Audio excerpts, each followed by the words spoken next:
la fin de la paracha de Vayera, la Torah nous raconte l'histoire de la Akedat Yitzhak, la ligature d'Yitzhak. C'est le dernier des nisyonotes d'Abraham Avinu, la dernière de ses épreuves. Selon d'autres versions, ce n'est pas la dernière, mais en tout cas, c'était la plus rude, la plus dure, la plus difficile à surmonter. Puisque Akadosh Baruch Hu demande à Abraham, ni plus ni moins, que de prendre son fils unique, celui qu'il avait tant attendu, qu'il a eu à l'âge de 100 ans.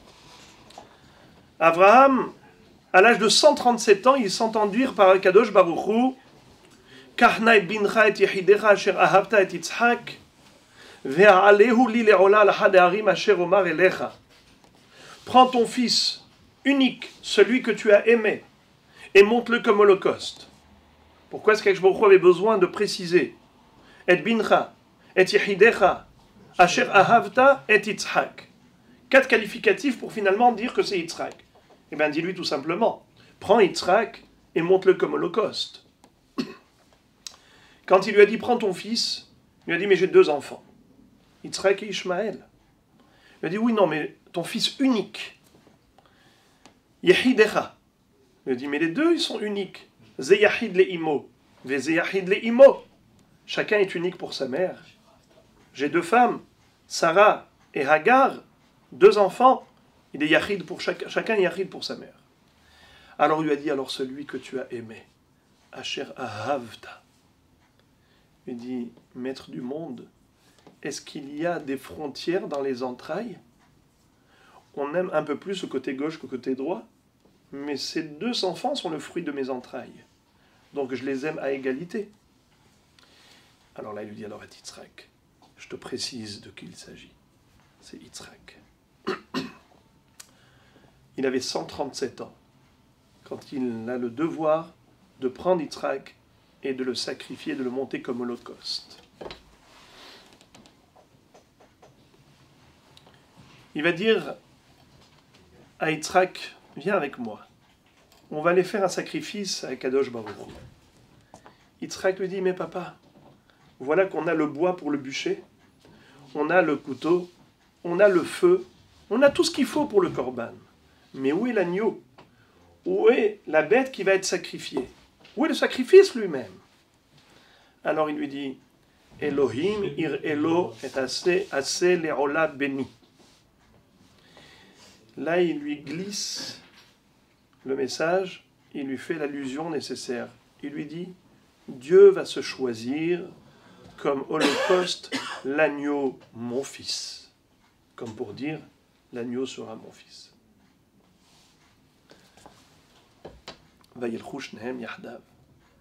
Ils partent à nouveau, ensemble. Et tout à l'heure, je vais faire remarquer pourquoi est-ce que la Torah répète une 2e fois. Je vous lis la première fois dans le pasuk Zain, dans le pasuk Vav, pardon.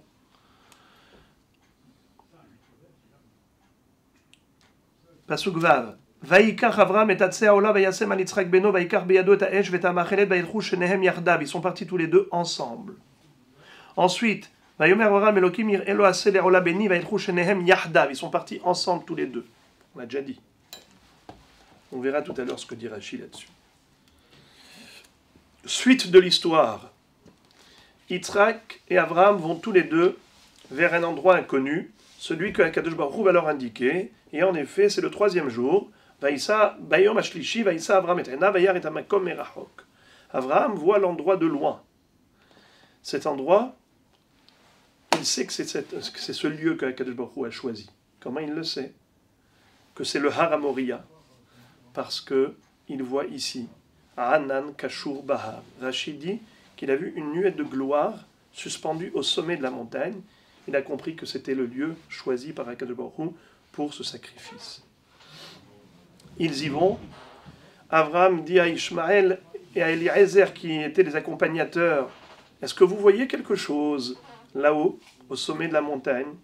Oui, on voit de la verdure, il y a des beaux arbres, un beau paysage. Yitzhak, qu'est-ce que tu vois? Je vois la Shekhinah, la nuée de gloire suspendue au sommet de la montagne. Alors il va dire à Ishmaël et Eliezer, chez vous lachem po im hamor, restez ici avec l'âne, le peuple qui ressemble à l'âne. L'âne ne voit que ce qui est charnel, que ce qui est matériel. Ainsi, vous aussi, vous ne voyez pas ce qui est spirituel. Il va donc avec Yitzhak. Là-haut, il va construire cet autel, disposer le bûcher. Et Yitzhak dit à son père, papa, Hanefesh Ratsufa. L'âme humaine, elle est insolente. J'ai bien peur qu'au dernier moment, je me mette à me débattre par la peur du couteau, par la peur du couteau, et donc je voudrais absolument que tu me ligotes. La Akedat Yitzhak s'appelle ainsi parce qu'il a demandé à son père Akedeni Avi. Papa, ligote-moi. C'est la ligature d'Yitzhak. Et là, il va tendre son cou devant le couteau de son père. C'est là que les malachim dans le ciel vont pleurer en disant Ribono shel olam, tu vas laisser cet enfant mourir par son père, tué par son père, mais toute la descendance d'Israël, d'où elle doit sortir? Et là, Kadosh Baruch Hu va tout de suite interrompre le geste d'Abraham. Quand Abraham prend le couteau, Vaishlach et yado, Vaikach et amaachelet lishchot et beno, il prend le couteau pour égorger son fils.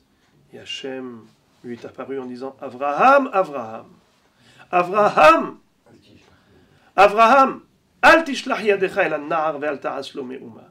Ata yadati ki yere Elokim ata ve'lo hasarta et bincha et yahidecha mimeni. Maintenant, Abraham, j'ai la preuve la plus tangible, la plus forte que tu crains Dieu. Hachem n'avait pas besoin de preuves. Hachem sonde les cœurs et scrute les reins. Il connaît l'intériorité de l'homme.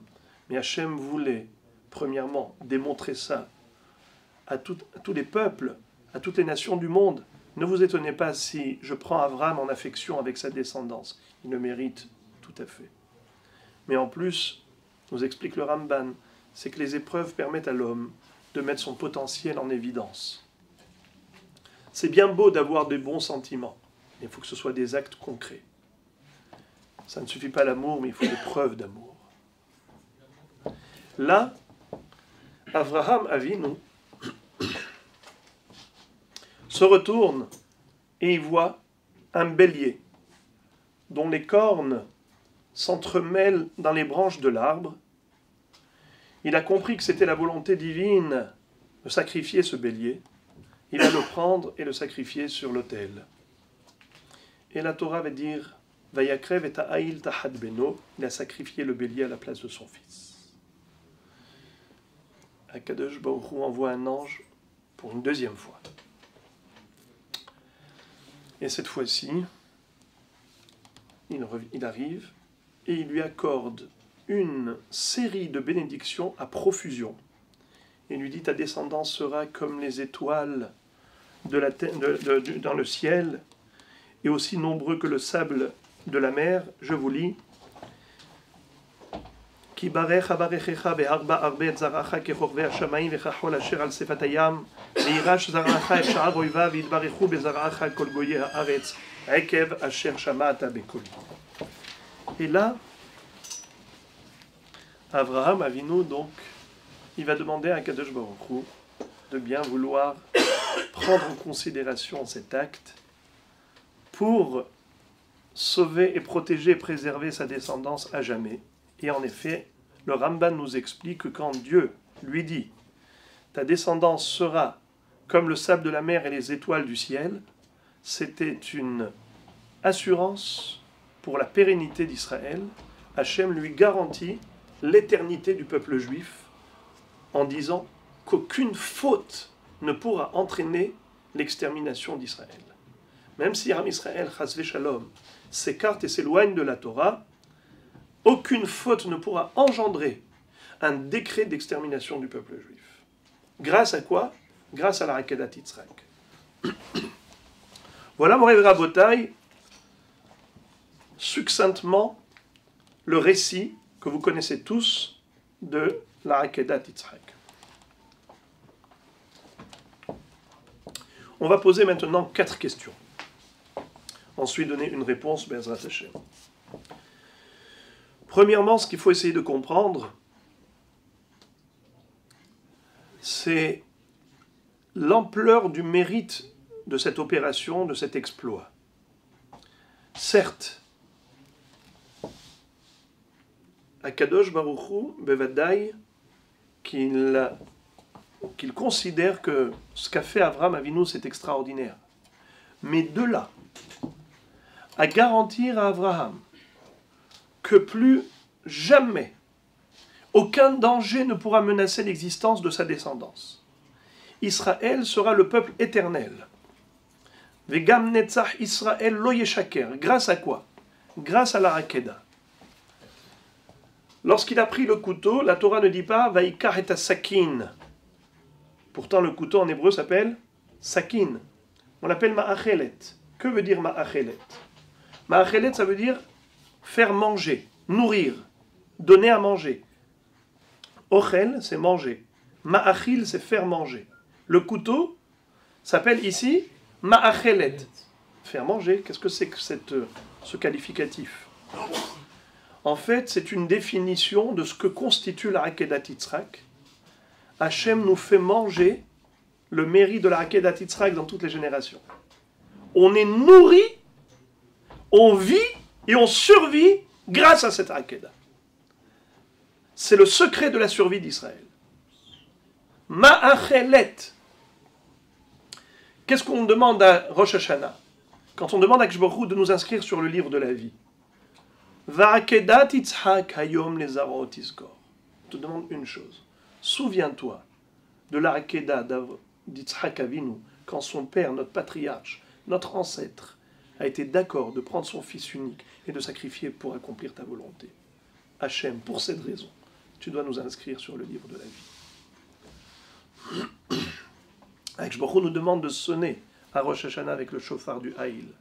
Tikrou lefanai veshofar shel Haïl. Utilisez la corne du bélier. Pourquoi la corne du bélier?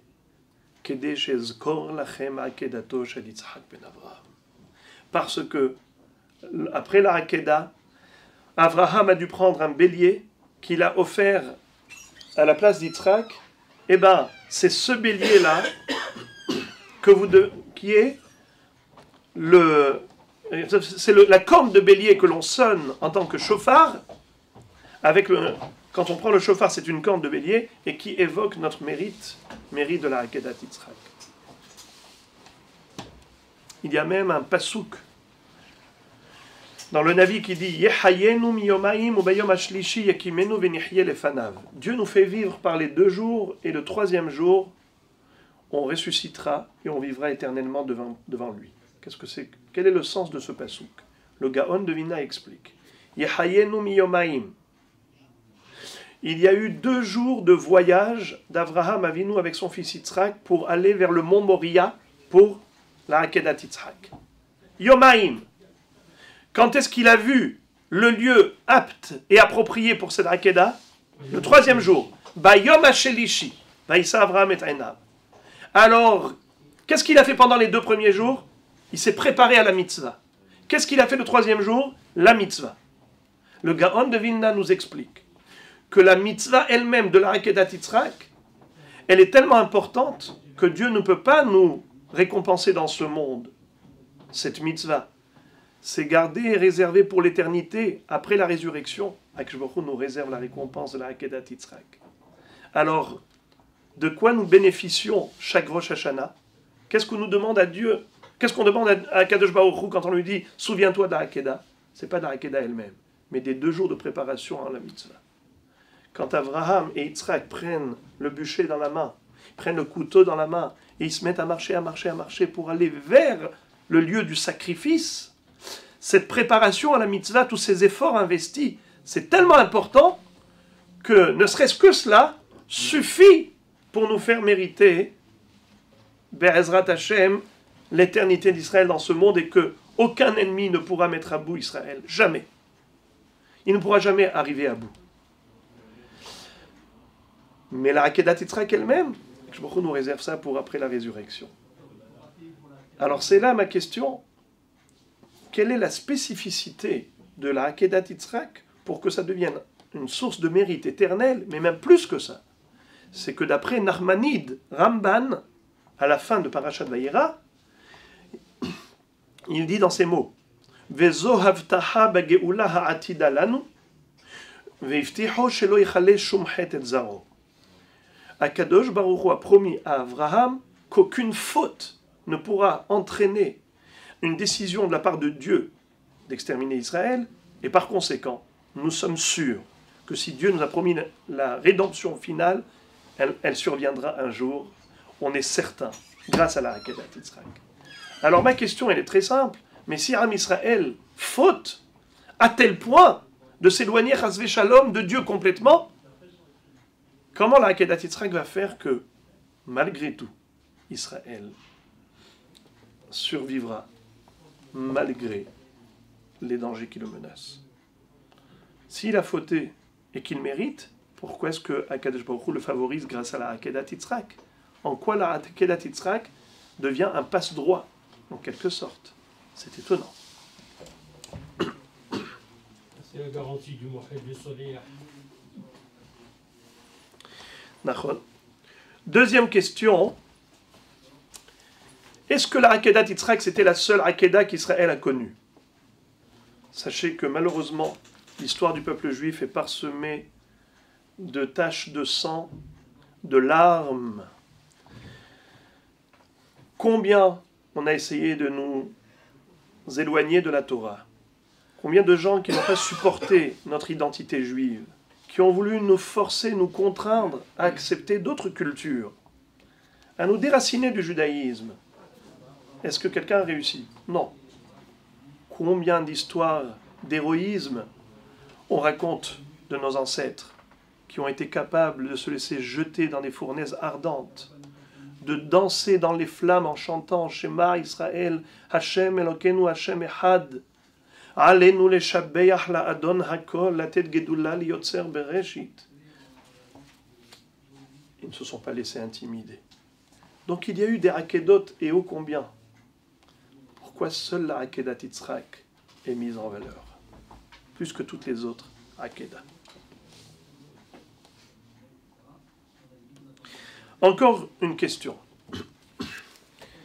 Je vais vous lire un texte en sautant un petit passage, et vous allez voir que vous n'allez pas vous rendre compte, parce que, en effet, ça paraît totalement naturel ce que je vais lire. Regardez. Vaishlach Abraham et Yado vaikach et amachelet ishchot et beno. Abraham prend le couteau pour égorger son fils. Vaikra elav malach Hashem min hashamayim. Vayomer Abraham, Abraham. Vayomer ineni. Vayomer al tishlach yadecha el hana'ar. Ve'al ta'aslo me'uma. Ki ata yadati ki yere Elokim ata. Ve'lo hasachta et bincha et yechidecha mimeni. Ne touche pas à l'enfant. Ne lui fais absolument rien. Aucun défaut. Car maintenant je sais que tu crains Dieu. Ki barech avarechecha. Bénir, je te bénirai. Ve'arbar be'etzaracha kekrorve hashamayim. Lechachol asher al sfatayam. Je multiplierai ta descendance comme les étoiles dans le ciel et comme le sable de la mer. Et ainsi de suite. Est-ce que vous vous êtes rendu compte que j'ai sauté quelque chose? Non. Eh bien, j'ai sauté tout le sujet du haïl, du bélier. C'est-à-dire que d'abord, il y a eu une première apparition une révélation divine où Akadosh Baruch Hu retient Abraham et ensuite, n'est-ce pas, par le biais de l'ange qui l'arrête, et ensuite Abraham se retourne, il voit le bélier, il sacrifie le bélier, et c'est là que Akadosh Baruch Hu envoie un deuxième ange du ciel, le malach qui arrive, Shenit min hashamayim, une deuxième fois, et là il lui donne des brachot et des brachot à profusion. Question, pourquoi il ne lui a pas donné ses brachot la première fois? Est-ce que les brachot, il les méritait parce qu'il a sacrifié le bélier ou bien parce qu'il était prêt à sacrifier son fils? Évidemment, par rapport à son fils. Alors, pourquoi est-ce qu'il n'a reçu ses brachot qu'après le bélier? Enfin, une quatrième question. On raconte de l'époque du Chorban Baït Sheni, lorsque les Romains avaient dominé Israël, ou bien même avant, quand les Grecs avaient déjà eu une souveraineté sur Israël 2 siècles avant la destruction du deuxième temple. Il y a l'histoire de Hana et Shivra Baneha. Hana avec ses 7 enfants. Cette femme qui a vu ses 7 enfants exécutés par l'empereur, qui va dire à son premier fils, prosterne-toi devant la Avodah Zara, sinon gare à toi. Il lui dit en aucun cas je me prosternerai. Shema Israël Hashem Elokeinu Hashem Echad, on n'a qu'un seul Dieu. Et on est prêt à sacrifier notre vie pour lui. Il a exécuté. Il ne s'est pas laissé du tout prendre par les sentiments. Le deuxième lui dit vas-y prosterne-toi. Il dit jamais de la vie. Le premier commandement du décalogue. Anochi Hashem Elohecha asher hotzeticha meretz Mitzrayim. C'est uniquement au Dieu d'Israël, c'est uniquement le Créateur du monde que nous sommes prêts à servir, personne d'autre. Il exécute également. Troisième frère, prosterne-toi à l'idole. Lo yihi elecha Elohim achirim al panai.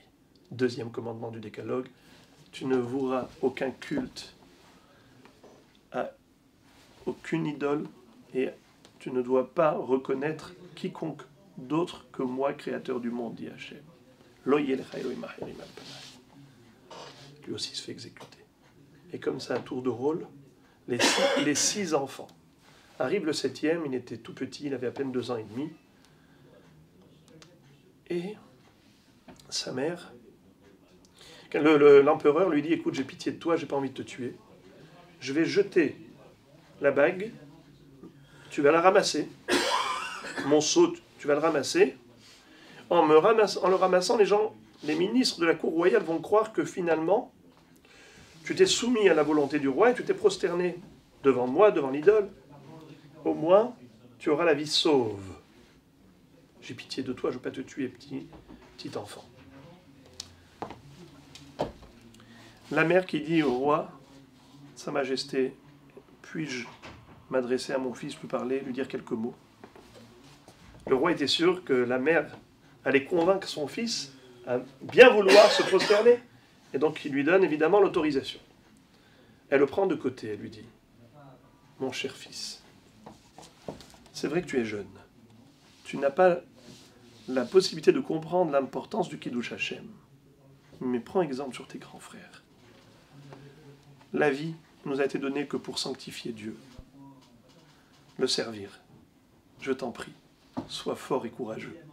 Toi aussi, refuse de te soumettre à la Avodah Zara. Sois prêt à te sacrifier pour Akadosh Baruch. Et cet enfant qui va défier le roi, qui est sur son trône, et tu crois que tu me fais peur? Je ne crois qu'en Dieu. En aucun cas je me soumettrai à toi, à ta Avodah Zara. C'est comme ça que cet enfant aussi a été exécuté, cruellement par le roi. La mère, qui est décédée après, qui est morte en disant, elle a eu une bat-kol qui a dit Em habanim semeha, la mère de ses enfants. Elle peut être joyeuse, elle peut être heureuse. Mais au moment où elle a pris son fils, elle lui a rajouté une phrase.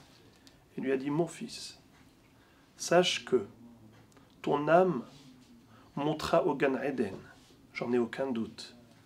Mais là-bas, quand tu seras dans le Gan Eden, tu vas voir Avraham Avinu. Et dis-lui de ma part, toi Avraham, tu n'as construit qu'un seul autel pour sacrifier ton fils.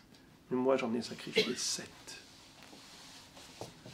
C'est un message qu'elle envoie à Avraham. Très étonnant, de la part d'une femme aussi vertueuse, aussi pieuse, une expression d'orgueil, surtout de se sentir encore plus méritante qu'Avraham. Ça paraît étonnant. Voici donc les 4 questions. Pour répondre à cela, nous allons essayer de réfléchir à une chose. On va se poser une question. Est-ce que Avraham Avinu, quand il a été pour cette mitzvah d'accomplir la volonté divine de sacrifier son fils, qui finalement s'avère être qu'un test et pas vraiment une volonté d'Hachem qu'il tue son fils, est-ce que cette opération a été réalisée par contrainte, malgré lui? Contraint et forcé, il n'avait pas trop de choix. Dieu lui demande qu'est-ce qu'il peut faire. Ou bien, Avraham Avinu est parti avec enthousiasme, avec joie, heureux de pouvoir accomplir la volonté d'Hachem, même au prix du sacrifice de son fils. Qu'est-ce qui a habité le cœur d'Avraham à ce moment-là comme sentiment? Est-ce qu'il avait la sensation de souffrir et donc malheureux de devoir faire quelque chose qui est contre sa nature? Ou bien en se disant, certes c'est contre ma nature, certes ça fait appel aux efforts, à des efforts surhumains, mais est-ce qu'il était heureux de pouvoir les faire en se disant, après tout, j'ai le srou de pouvoir servir à Kadosh Baruch Hu dans le plus haut niveau qui est celui de lui offrir ce qu'on a de plus beau, de plus cher et de plus sacré. On peut se dire qu'Avraham Avinu l'a fait uniquement par ira, par crainte, ce qu'il ne peut pas refuser à Dieu. Mais j'ai des preuves comme quoi Avraham Avinu l'a fait par amour. Première preuve, c'est que Akadosh Baruch Hu ne lui a pas dit « va au Har Moria »,« va sur le mont Moria ». Il lui dit « va jusqu'à l'endroit que je t'indiquerai ». Et comment Akadosh Baruch Hu lui a indiqué? « Ala hade harim asher omar elecha », sur l'une des montagnes que je t'indiquerai. Mais c'est laquelle? Comment il lui a indiqué? On l'a dit tout à l'heure. Il a vu le Hanan Akavod Kashur Bahar, la Shekhinah qui se trouvait au sommet. La Shekhinah qui se trouvait au sommet, c'est la preuve de la résidence divine. Pourquoi Kadosh Baruch Hu l'a fait de cette manière? Pourquoi ne pas lui dire tout simplement « va sur le mont Moria » Réponse, ça fait partie du test. On connaît la règle.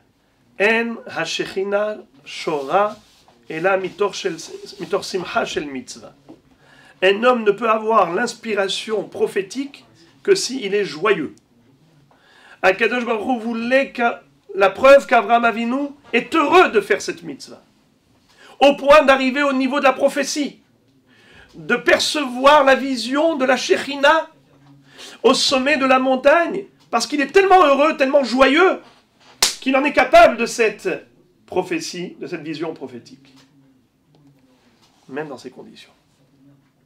Deuxième preuve, quand la Torah nous dit « Vayelchu shenehem yahdav », ils sont partis tous les deux ensemble. On l'a dit une première fois, ok, pourquoi tu répètes une deuxième fois? Écoutez ça, c'est merveilleux.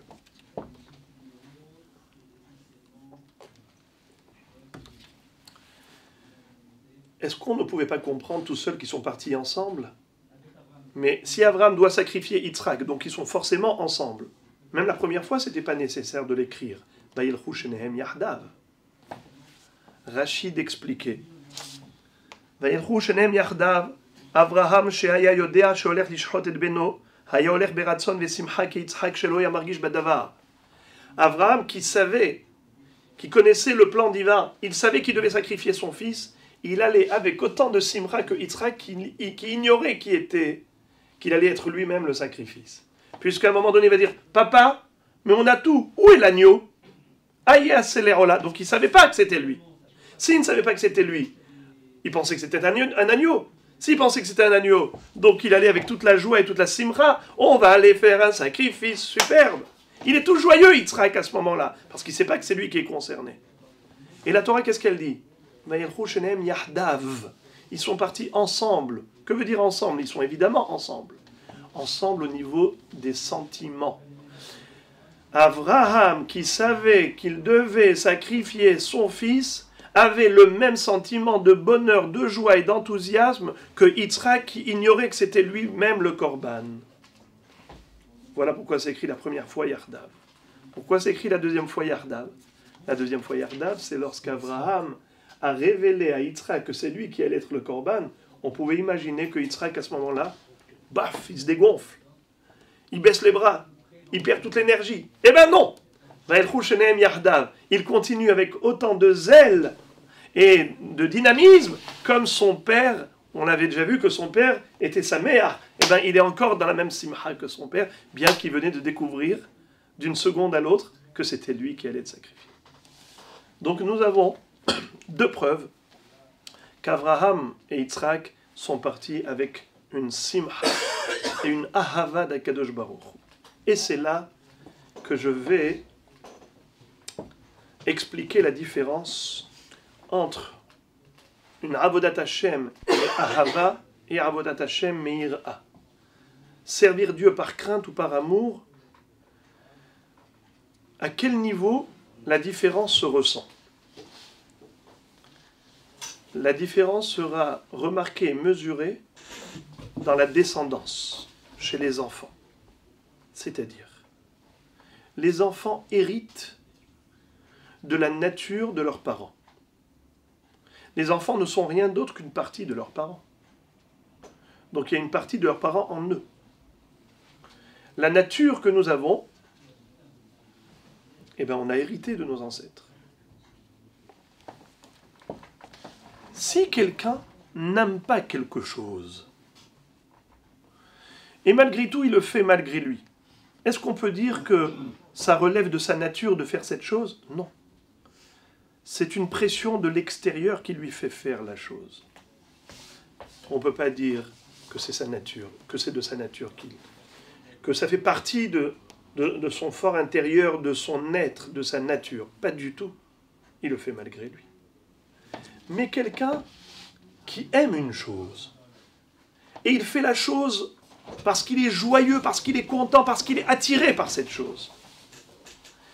Alors cette action, elle relève de sa propre nature. C'est son cœur qui veut. Lorsqu'on aime, c'est nous qui aimons. Lorsqu'on fait uniquement par crainte, c'est une force extérieure qui agit par nous, par notre biais. Qu'est-ce qu'on peut laisser à nos descendants? Uniquement un patrimoine héréditaire. C'est ainsi qu'explique le Ramban dans Parashat Nitzavim. Ki ha'avot shoresh vehaben netzer misharashav ifre. C'est-à-dire, quand la Torah nous dit attention, ne laissez pas votre cœur se dévoyer, se laisser attirer par toutes sortes de cultures étrangères à la Torah. Je rappelle le pasuk Pen yesh bachem ish o isha asher levavo pone hayom me'im Hashem elokecha me'im Hashem elokenu Pen yesh bachem shoresh porerosh vela'ana. Peut-être qu'il y a dans votre cœur des racines de mauvaises herbes, d'herbes amères, d'herbes piquantes, d'herbes sauvages. Pourquoi est-ce qu'on parle de racines? Ramban explique. Le père, c'est la racine, les enfants, ce sont les branches, ce sont les fruits. Ha'av shoresh ve'haben netzer misharashav ifre. Les enfants grandiront et ils feront exactement ce que les parents aimaient faire. Mais ce que les parents n'aimaient pas faire, eh bien naturellement les enfants aussi n'aiment pas faire. De ce fait, quand Avraham Avinu, on a dit qu'il a fait la Akedat Yitzhak, mais pas par contrainte, mais par amour, il a désormais planté et semé dans le cœur de sa descendance cette graine d'amour de Dieu. Cette flamme d'amour que Avraham Avinu a allumée dans son cœur à lui, par la capacité de tout donner à Dieu, de se sacrifier pour lui, de sacrifier son fils pour Hachem, avec tellement d'enthousiasme, il a fait en sorte que Am Israël, ses descendants, ont hérité tout naturellement de cet amour de Dieu. À partir de là, quand Hannah a dit à son fils, dis Abraham, toi tu en as fait un, moi j'en ai fait 7, qu'est-ce qu'elle voulait dire? Non pas Chas Veshalom se vanter, s'enorgueillir et se sentir supérieur à Abraham, au contraire. Il a dit, Abraham, sache une chose, ce que tu as fait n'est pas une opération unique qui est tombée dans les oubliettes. Tu as construit la pierre angulaire pour pouvoir laisser monter cet édifice sacré qui s'appelle le peuple juif. Et nous aujourd'hui, tes descendants, nous aujourd'hui, tes enfants, on est capable de tant d'exploits, de pouvoir sacrifier notre vie pour sanctifier le nom divin. C'est bel et bien grâce à toi. Parce que c'est toi qui nous as tracé la voie. C'est toi qui as inculqué en nous cet amour, cette ahava d'Akadosh Baruch.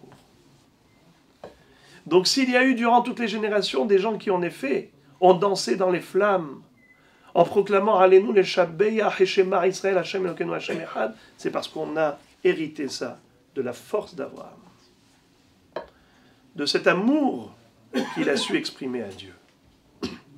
Et là maintenant j'arrive à cette promesse qui s'appelle l'éternité d'Israël. Dieu a garanti qu'Israël ne disparaîtra jamais de la planète. D'où l'assurance de la promesse de la Géoula. On s'était posé la question, mais si Am Israël faute, alors Chasvé Shalom, ils peuvent mériter qu'Akadosh Baruch Hu s'irrite contre eux. Comment la mitzvah de la Hakeda peut nous protéger dans toutes les générations, même si cela peut paraître injuste? Réponse. Un Ben Israël ne pourra jamais atteindre les 100% de mal, du mal. Être négatif à 100%, ça n'existe pas chez un Ben Israël. Même celui qui s'est éloigné, écarté énormément de la Torah, il lui reste toujours une étincelle de lumière, de Kedusha, qu'il a hérité, qui est foncière, qui est naturelle chez lui, parce que ça fait partie intégrante de la nature qu'il a héritée d'Avraham Avinu. La Neshama d'un Ben Israël, elle aime Akadosh Baruch. Et même lorsque l'on faute et qu'on s'éloigne, ça reste uniquement des aspects extérieurs, des aspects négatifs. Mais concrètement, au fond de lui, un Ben Israël est attaché à Dieu. C'est pour cela qu'on dit à Kippour. Qu'est-ce qu'on dit à Kippour? Venislach lechol adat bene Israël, ki lechol ha'am bishgaga. Akadosh Baruch Hu, tu pardonneras au Bnei Israël parce que tout le peuple a fauté inconsciemment. Quoi, les fautes, elles ne sont qu'inconscientes. Mais il y a des gens qui savent que c'est Shabbat et malgré ça, ils sont Mechalel Shabbat, ils savent que c'est pas kasher, ils ne mangent pas kasher. Et quoi, tu veux dire que tout est inconscient? Réponse oui. C'est comme un bébé quand il frappe sa mère. Méchante maman. Est-ce qu'il le pense vraiment? Au fond de lui, il sait que sa mère l'aime, donc il aime sa mère. Alors c'est vrai que maintenant, il fait sa petite crise d'adolescence ou d'enfance. Mais il est profondément conscient que c'est sa mère qu'il aime et qui, elle, l'aime. Donc c'est cette relation que nous avons avec Dieu. Même lorsqu'on fait les 400 coups. Le jour de Kippour, vous avez les juifs de la Nehila. Vous avez le juif du Shabbat, le juif du Yom Tov, le juif de Kippour, le juif de la Nehila. Qui les fait venir? C'est cette étincelle qui est dedans, qui ne disparaît jamais.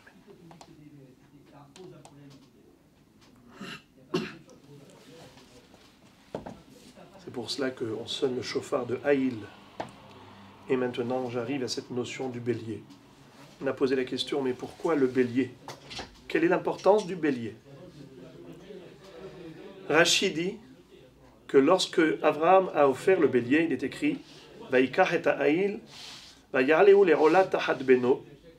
Il a monté le bélier à la place de son fils. Rashi pose une question, il dit mais tahat beno, c'est sûr que c'est à la place de son fils, puisque c'était son fils qui était sur l'autel. Donc, s'il a retiré son fils et qu'il a mis le bélier, donc le bélier il est à la place de son fils. Pourquoi la Torah le précise? Et Rachid expliquait qu'Avraham Avinu a dit à Kadosh Baruch Hu, ce bélier est la place de mon fils. Je voudrais, Hachem, que tu considères comme si c'était son fils Yitzhak qu'il était en train d'égorger. Quand il lui a retiré la peau, qu'il a dépouillée de sa peau, il a dit comme si j'étais en train de dépouiller Yitzhak. Quand il a démembré, il lui a dit je voudrais que tu considères comme si j'étais en train de démembrer son fils Yitzhak. Quand il a brûlé et consumé sur l'autel, il a dit je voudrais, Hachem, que tu considères que comme si mon fils Yitzhak avait été brûlé sur l'autel et que tu vois, tu portes ton regard sur cette cendre, la cendre de mon fils Yitzhak est sur l'autel et tu protèges toute ma descendance. C'est-à-dire que Avraham Avinu aurait pu avoir un sentiment de soulagement au moment où je lui dis stop, halt, ne touche pas à ton fils. Ah, quelle merveille! Ouf! Je peux respirer maintenant un coup. J'avais le cœur stressé, tendu. J'ai cru que c'était pour de bon. Ah, finalement, ce n'était qu'un test. Ouf! Heureusement. C'est pas du tout le sentiment de bon débarras, le sentiment de soulagement qu'exprime Abraham. Au contraire, même lorsqu'il prend le bélier, il dit Ribono shel olam, ce bélier c'est Yitzhak. Ce bélier c'est mon fils. C'est-à-dire que je suis en train maintenant de sacrifier Yitzhak. Je ne suis pas heureux de pouvoir enfin me réfugier derrière autre chose que mon fils. Non, c'est mon fils que je suis en train de sacrifier. Je suis prêt à le faire. Cet amour qu'exprime Avraham Avinu, à ce moment-là, déclenche chez Akadosh Baruch Hu quelque chose d'incroyable. La première fois, qu'est-ce qu'il va lui dire? Ata yadati ki yere Elohim ata.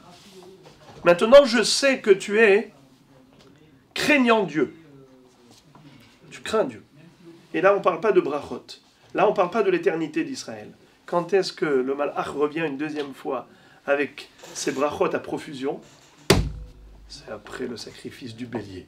Parce que là, Avraham Avinu a montré que cet acte, cette opération, elle était d'une autre dimension. Non pas quelque chose qui est réalisé contraint et forcé, mais plutôt un geste qui était le fruit de son amour de Dieu. D'ailleurs, au début, quand il lui a dit « Et bincha et yahidecha asher ahavta » « Prends ton fils unique que tu as aimé ». La deuxième fois, qu'est-ce qu'il lui a dit « Velo hasarta et bincha et yahidecha mimeni » Ton fils unique, tu ne l'as pas épargné de moi. Il n'a pas dit ton fils unique que tu as aimé. Pourquoi il n'a pas dit que tu as aimé? Parce que l'amour qu'il avait pour son fils Yitzhak, désormais, n'était plus pour Yitzhak, il était pour Dieu. Il était prêt à offrir Yitzhak pour Dieu, donc son amour qu'il avait pour Yitzhak est passé à Dieu. Mais ahavta et Hashem Elohecha, b'chol levavecha, ufchol nafshecha, ufchol meodecha. B'chol levavecha, c'est Abraham. B'chol nafshecha, c'est Yitzhak. B'chol meodecha, c'est Yaakov. Abraham, il donne tout son cœur à Dieu. Le cœur, c'est le siège des sentiments, des émotions, des passions. Notre cœur, il est pour qui? Pour notre famille. On aime notre famille. Nos enfants, c'est la prunelle de nos yeux. On est prêt à se sacrifier pour eux. Et bien, cet amour qu'il avait dans le cœur pour Yitzhak, et Ahavta et Hashem Elokecha, Bechol Levavecha, il le donna à Kadosh Baruch Hu. Bechol Nafshecha, aime Hashem, même par ta vie. Qu'est-ce que ça veut dire Bechol Nafshecha? Même s'il te prend la vie. C'est qui? Yitzhak. Yitzhak, il est sur l'autel, il est prêt à donner sa vie à Dieu. Bechol Meodecha, c'est Yaakov. Yaakov, il sert Hachem par tous les moyens matériels, c'est-à-dire que son argent était uniquement au service de Dieu. Quand il a fallu acheter un caveau dans Me'arat HaMachpelah, qui était une tombe sacrée, il savait que Adam Arishon avait été enterré ici, Abraham et Yitzhak. Yaakov, qu'est-ce qu'il paye pour ça? Tout ce qu'il a gagné chez Lavan pendant 6 ans de travail, il dit à Esav, nous sommes 2 frères jumeaux, toi et moi on a les mêmes droits ici. Tu peux prendre la moitié du caveau patriarche, la moitié moi. Tu sais quoi? Est-ce que tu es prêt à me vendre ta part? Je te donne. Combien tu me payes? Il lui a fait un monticule de pièces d'or et d'argent. Il lui dit, ah, tout ça c'est pour toi. Tu es prêt? Qu'est-ce que j'ai besoin moi du caveau des patriarches? Give me! Alors, Yaakov est prêt, Bechol meodecha, tout son argent pour Dieu. Rabotai, voilà, nous sommes les enfants descendants d'Abraham, Yitzhak et Yaakov. Nous avons hérité d'une force extraordinaire qui est cette énergie qui est en nous, qui est cette vitalité qui nous accompagne durant toute notre existence juive. Mais à nous de comprendre qu'il faut encore et encore intensifier ce sentiment de savoir que c'est un bonheur que de servir Boré Olam. Et plus on a des efforts à fournir, parfois, et plus il faut être heureux de montrer à Kadosh Baruch Hu qu'on est conscient de tous les bienfaits qu'il a réalisés à notre égard, et que le minimum de gratitude, c'est de lui rendre cette monnaie en faisant les mitzvot besimcha be'ahava. Que Kadosh Baruch Hu nous aide à y arriver. Amen. Shabbat shalom.